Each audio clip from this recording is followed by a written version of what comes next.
To you on the subject of Iran. Yes. Do you agree with the Trump administration that Iran is a state sponsor of terrorism? Well, I certainly think that I think perhaps Iran is certainly responsible for a great deal of disruptive behaviour of the kind that needs to be constrained, and whether it's how useful it is right now to call them global sponsors of terror, I'm not sure, but I certainly think that if you take shipping rockets to Hezbollah to be supporting, which are then fired at Israel, or rockets to the Houthis, which are then fired at the Saudis, or backing Hamas, then they're obviously up to no good. We raised both here and in St. Petersburg the two dual nationals, at least two dual nationals being held by the Iranians, of whom I think you're well aware.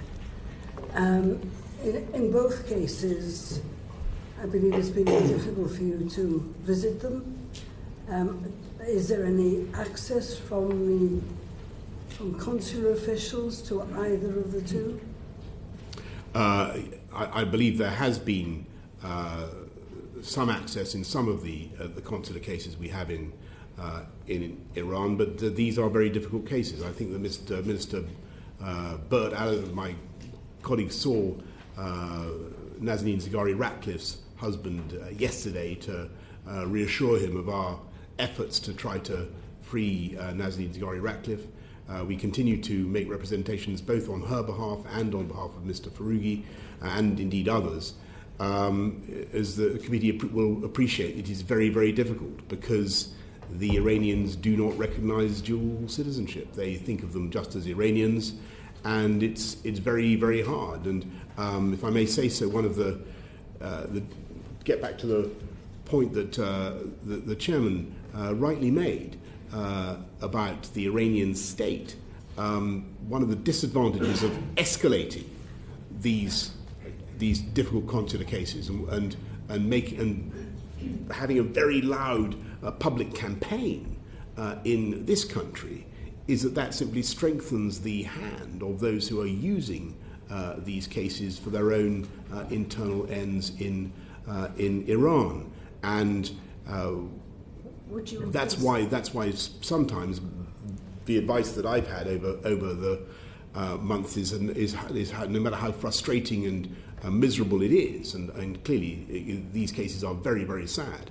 The best approach is a diplomatic one. Would you consider calling for their release on humanitarian grounds? Well, I think that certainly the case of both cases actually, there are obvious humanitarian grounds for their release. I wouldn't dispute that for a minute. Well, when I pressed the Iranian delegation in St. Petersburg, one of the members of the delegation said to me, if you come to Tehran, you can visit Mrs. Ratcliffe in jail. Who, me or you? Me. You. Would you like to? Well, I would, of course. And it really, this is obviously we'll have to be very careful about this because we want them released. But when I look at and I have raised this case many times now with Javad Zarif and my Iranian counterpart. When you look at what Nazanin Zaghari-Ratcliffe was doing, it's just, she was simply teaching people journalism, as I understand it, at the very limit. She was, and I hope that a way forward can be found. I must say I find it deeply depressing. I think it's totally contrary to the interests of the Iranian people for this to continue.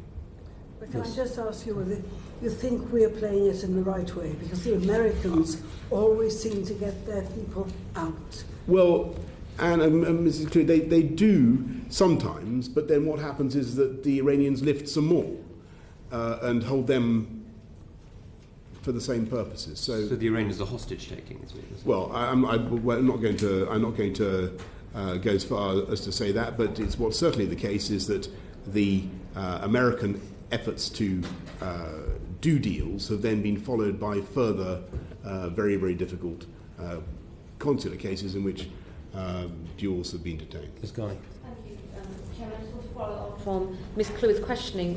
One of the frustrations that we have, and no doubt Nazanin Zaghari-Ratcliffe's family, is that there is no full understanding how long her sentence is. There was some talk that there was an extra 16 years added on top, and when the committee met with a delegation from Iran recently, they disputed that and then also challenged us not to ask them these questions again. So do you have any idea how long she has been it's not sentenced only for at the very least? it's worse than that. It's not only that we have no idea about how long her sentence really is, and the extra 16-year point has not been confirmed, so we're not certain of that. But Nazanin, neither Nazanin Zaghari-Ratcliffe nor her family have been informed actually what crime she is supposed to have committed, and that I find extraordinary, incredible. Can we move on? Forgive me.